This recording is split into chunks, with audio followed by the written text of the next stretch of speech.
Hello, US 101 history class. Welcome to week one. Um, so, if you watched my first short video introduction, um, uh, it just basically was saying that, hey, I got things ready, um, and that there were some behind the scene things that I was trying to figure out. Bottom line is, um, I needed to get some clarification on some things before I could move forward with everything I needed to get set up for this class. Usually, I would have the syllabus put up for you very early on, so you would have known, exactly a little bit more what to do and prepare for. I realize that many of you here, I think if not all of you, are in high school doing dual enrollment. So I want to welcome you to this college experience to really give you a university um, quality education. And you're going to see that there's things done, that I'm going to do a little bit different. Um, it is a requirement to watch all my announcements. You're going to hear me repeat a few things over and over in this first week. I'm going to be posting several announcements to really help you get on board so that you actually know what to do. I want to clarify this, that I work another job Monday through Friday. And so that's why I'm opening it up today. I want to let you know that you can write to me on Canvas at any time on Canvas, right? And then I will get to you as soon as possible. So when it comes to any questions you have about this class, I'm not going to be able to answer them until I get home around early dinner time, okay? So bear with me on that. But I promise you, I will always give you plenty of time. I will always make sure that your questions are going to get answered. But you need to be proactive. You need to be reaching out to me. If you're shy about contacting your professor or feeling nervous, I just want you to get over that because, I'm not going to think any question is too trivial. I'm going to be happy. I am happy when students reach out to me and want to figure things out. But what is important is to make sure you're looking at the announcements first. Take a good look at the syllabus, then ask the question that you need to know. So, there's going to be so much information that I want to give out to you. So I'm just going to do a shorter video here just to give you an idea of what to expect this class. So you're going to notice that there is more than one textbook. And that might seem a little bit overwhelming to some of you. So let me just explain a little bit of what's going on with the textbook. So the actual textbook itself for the history class, I write down on the syllabus that it's highly recommended. It's not required. This is going to be something that can help you with Sunday papers, which I will be explaining more about a little bit later. But it does cover some things that I'm not going to cover. But you can get through this class and you can do well and still learn a lot without the textbook.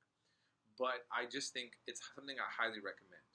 What you do have, or it is absolutely required to have, is the Howard's End People's History book.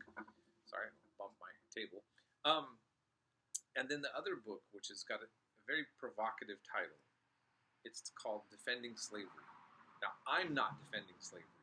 What this is a book of primary texts. This book consists of Southern intellects, politicians from Thomas Jefferson to Baptist ministers that they went out of their way to write literature prior to the Civil War to justify the institution of slavery and explain why they thought that it is something that's defendable. Now, why I'm then showing you this is because you need to understand, basically we're covering history, we're covering the texts. And so I just want to point out that that's what that's going to be. And later on, we're not going to be using that until later. So you don't need to have that right away, but you are going to need that once we get closer to the Civil War. The Howard's End book, I want to just say something. It's a very popular book to use. It also has a very strong bias. Howard Zinn has even been a target of some politicians. Um, what I find great about the book, and I have to say that I've taught evening classes with grown-ups, and I've also been teaching with younger students. And what most of the folks like about it is that it helps create discussions, interesting discussions about topics of U.S. history. And so you're not required to take the position of Howard Zinn. You're simply required to get involved in the discussion. So he is a left-wing, what one would call left-wing professor. He's passed away now. That is, you'll see his bias there. But, like I said, I've had some very conservative students in my class, grown-ups, that said, you know what, Mr. Pollock, I liked using this textbook. I could engage with it. And I don't grade you on your political opinions. I grade you on engaging with the material. So this is something I want to make very clear. Okay? So, but because we're dealing with U.S. history, and we are in a very tumultuous time, to say the least, in terms of people being very polarized in their views, what I just want to remind all of you is that the Constitution gives us the right to free speech, but this is a classroom setting. So we also have to have manners, decorum, okay? And you can challenge ideas, but you can't attack people. You can't have inappropriate language or content or be aggressive towards other students. That's something I'm going to shut down. And that I may agree with the opinion that's being brought out, but if it doesn't follow that decorum, the being polite and something like that, I'm going to have to come in there and do something about that. Okay, so keep that in mind. Simultaneously, I'd like to ask you, if you're a sensitive person and you feel very threatened by attacks, you don't want to be too sensitive. This is a college class. This is where we are supposed to have our ideas challenged. So really, there's a fine balance between being, we don't want to be too sensitive, and at the same time, we don't want to be too insensitive. Okay. Now, I will say that I'm very happy that for teaching now, over a decade, I rarely have had to intervene into a discussion, and try to deal with this in a really bad way. But it's just something I want you to keep in mind. So, okay.